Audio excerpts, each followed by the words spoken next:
to equate rules or ideas around marriage of those times with what we believe in or kind of practice in our culture today are very different. So don't let those words rub up against you too much.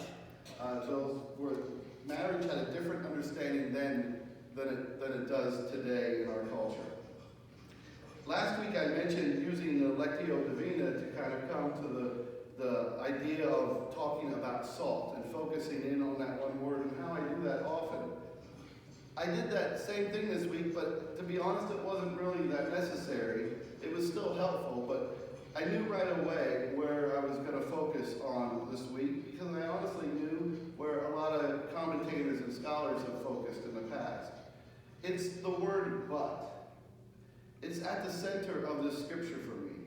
It's obvious that Jesus is using this to show us something by the pattern in which it occurs. He says it a lot. He presents one thing and says, "But I tell you," over and over again in this. And though I wasn't the best student in literature or English classes, I know that when someone does that, they're trying to make a point and to show you something. This is the conclusion of the Sermon on the Mount. And it's not meant to replace the commandments or the laws when he does this. This but isn't kind of saying, well, that goes away and now there's this. The buts here, the bridge of the words, is to take them to the next level. To take the understanding of one commandment and intensify it a bit, to turn it into a new thing. Because as we know, God is always doing a new thing. This intensification is, to me, God still continuing to encourage his people to work towards bringing their kingdom here on earth. I'm going to read to you directly from a biblical commentary I read on this week. I don't often do this. I read these commentaries from scholars and then I'll paraphrase or make notes. But Eric Barreto, who's the professor of New Testament at Princeton Theological, wrote it really well, and I just don't know how I can summarize it any better. And it's understandable in the way he wrote it as well. Sometimes these biblical scholar people don't write that way, and you have to sort through words a lot. So Eric writes, "So Jesus teaches it is insufficient to avoid murdering someone. Certain kinds of anger and insult can themselves be a form of violence to dispute. We might note how the power and privilege of some can affect death on our neighbors, whether intended or not. The prohibition on taking someone's life has always extended to include a prohibition against dealing in death, in less explicit but no less destructive ways. But then Jesus raises the stakes even more. Reconciliation is a prerequisite before coming to God at the altar. That is, what if broken promises, relationships among neighbors, family and friends are not just social obstacles among us, but they're also a barometer of how our relationship is with God? What if the obverse of murder is not just avoiding killing someone, but reparative reconciliation? That it's not good enough to say, I won't kill anyone, but what they really mean to say here is that I'm going to heal the relationships that have died in my life as best that I can. That is, the command not to murder extends beyond even taking of a life. The rejection of the deterioration of someone else's character is essential in embodying the command not to murder. In other words, we don't ruin someone else's character for our own satisfaction. Because in a way, we're killing that relationship we see between them and God and amongst ourselves.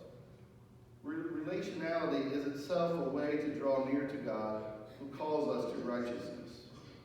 In other words, as we grow closer to one another and treat each other better, we do the same for God. So also the prohibition of adultery extends beyond any single act to a whole orientation around relationships. Eric writes that here preachers have an opportune biblical context within which to turn the page on an assumption in too many Christian communities, that is the duty of women to shield their bodies so as to avoid tempting men. Here, Jesus is teaching us that it is the call of those who gaze, not those upon whom one gazes, to discipline one's minds and desires. Again, what matters here most is not behavior, but relationality. An objectifying gaze is an obstacle to an authentic community, precisely because such a gaze towards someone treats the other not as a child of God, a bearer of God's image, but as a mere object. Thus, the call to avoid adultery is, to be sure, a way to extol the preservation of commitments we have made in romantic relationships. But it's also a commitment to the flourishing of all those other kin we meet in non-romantic contexts as well. We owe it to one another to treat and see our neighbors as if they are bearers of the image of God. For indeed, that is who we all are. To boil down this revolution of relationships to dogmas and purity, it misses the point entirely. And once again, the stakes of such a call are so high. Jesus tells us it's better to lose a part of our body than to treat my neighbor, my kin, as a mere object of my gaze and power. Here he writes, preachers also have to deal with a critical problem. In the case of both commandments around adultery and divorce, a single perspective is taken into account, that of a man. Here, preachers have an opportunity to remix those ancient Jesus traditions and center the perspective of people of various genders. That's what I meant when I said at the beginning. We're writing here from the perspective of only men, and in a time that's very ancient, and marriage really was more of an exchange of property. It's important to note that it's different for us now, and so some of this should be even easier to understand. We can't always take some of this word for word. In fact, I've learned a long time ago that if you were to look through the Bible, you won't find one marriage, not one, in all the Bible that started because two people actually fell in love and both made the choice to get married. It's just a different time, and we do things differently now. A friend of mine says we don't write on animal skins anymore. We've evolved.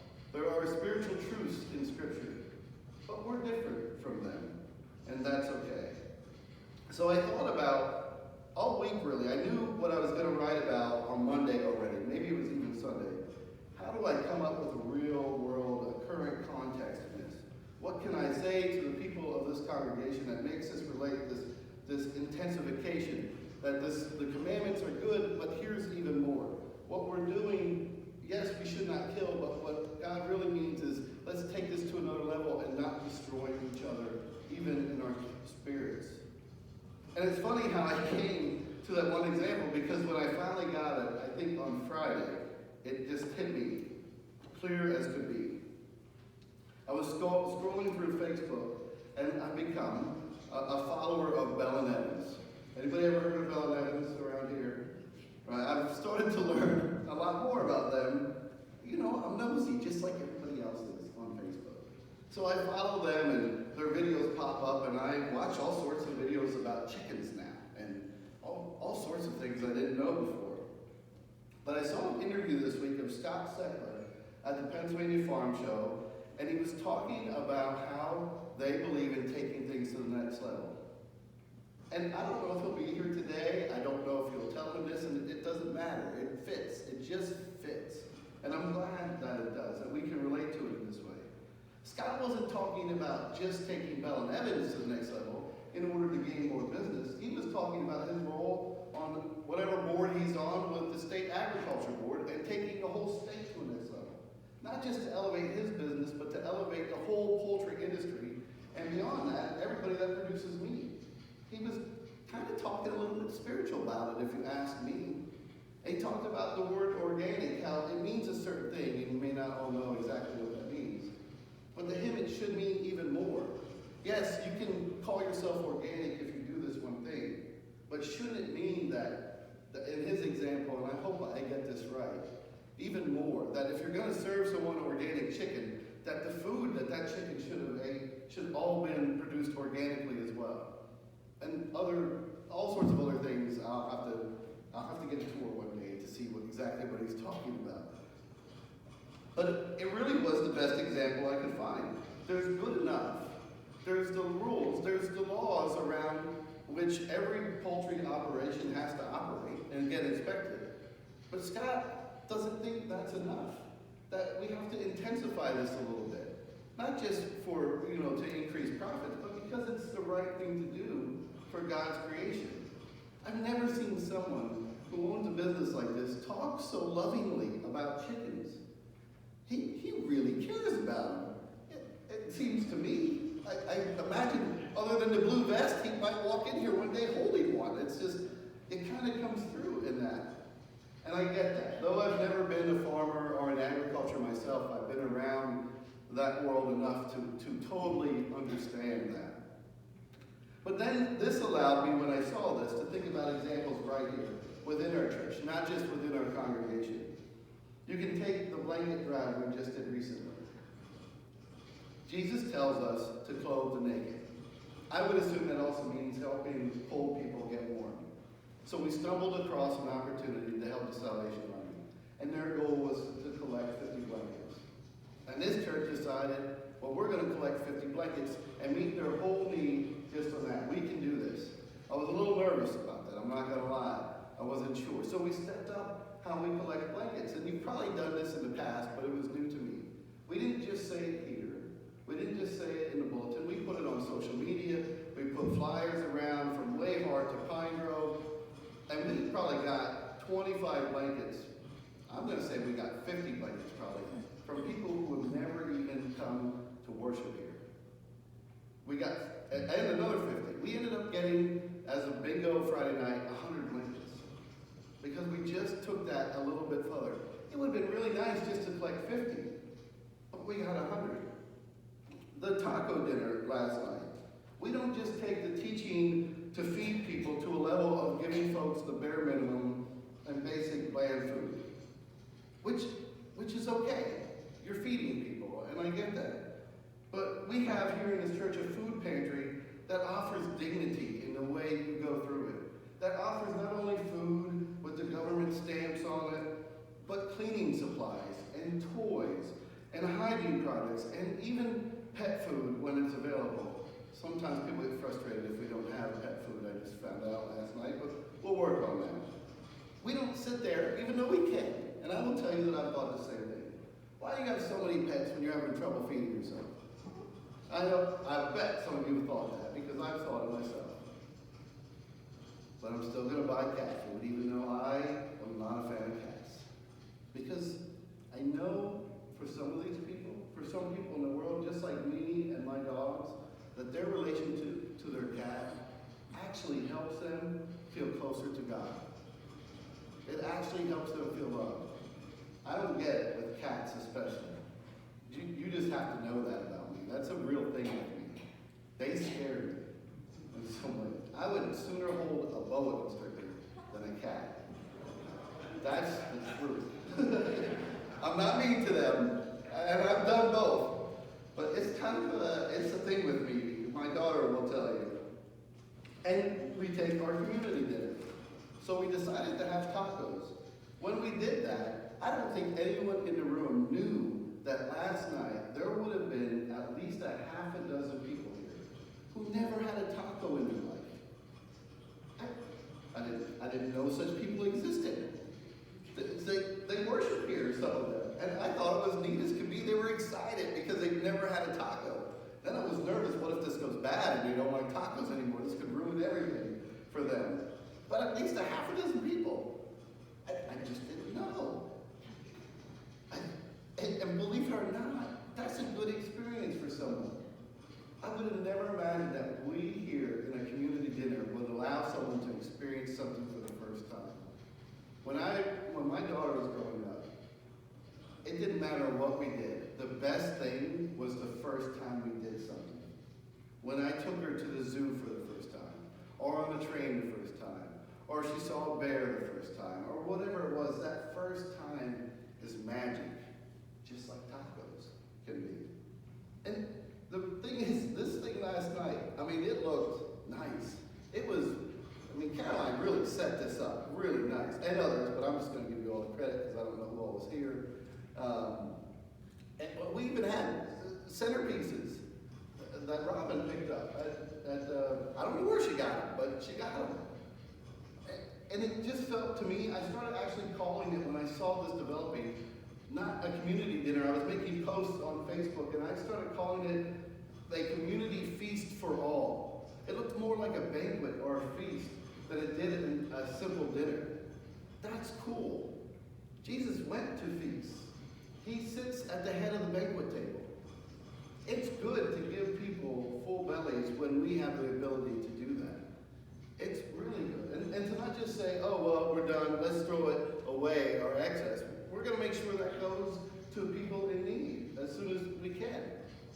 It's more than just handing them, I guess, what you might call the government cheese. We've intensified that a little bit, and we may do that again. We are beginning even an intensified welcome of families with young children by taking the wonderful move, which you did, I guess, years ago, and giving them a space in the parents' lounge, which was a great thing to do. It takes that welcome to another level, to say, here is your space. But now we're talking about, and hopefully within the next few months, providing them an additional space to choose from, to leave it up to them where they want to do it, because families should be able to make that choice. And to give them a space right here in their own sanctuary, hopefully over there, because what is more sacred than a parent caring for, comforting, and feeding a child? Isn't that kind of our relationship with God? Even when I'm kicking and screaming, sometimes, God relentlessly seeks to comfort me. And when I see a parent in a church with a kicking and screaming child, and it distracts us at times, it also reminds me of the relationship God and I have at times, when I'm not paying attention, when I'm just not getting it, and when I don't want to get it. And yet there's God doing their best every time to comfort me and teach me. Maybe we don't always get it right like God does, but the effort is important. So how else can we intensify? What areas can you help bridge here in this church or in our world by placing your own butt right in the middle? I wrote that on purpose. And it does say in my notes, B-U-T-T, not B-U-T. But if we think of the word butt, we're really that bridge. We're that butt. Where can we place our own butt to bridge something here in the church and in the community to intensify, to take it to another level? To help Jesus build a bridge to new understanding in our world. So, like he repeated some things today, I want to close with that because I think it's a little clever, but it's truthful at the same time. When you leave here today, and hopefully for the next few days and into the future, ask yourself, what areas can you help bridge by placing your own butt right in the middle of it?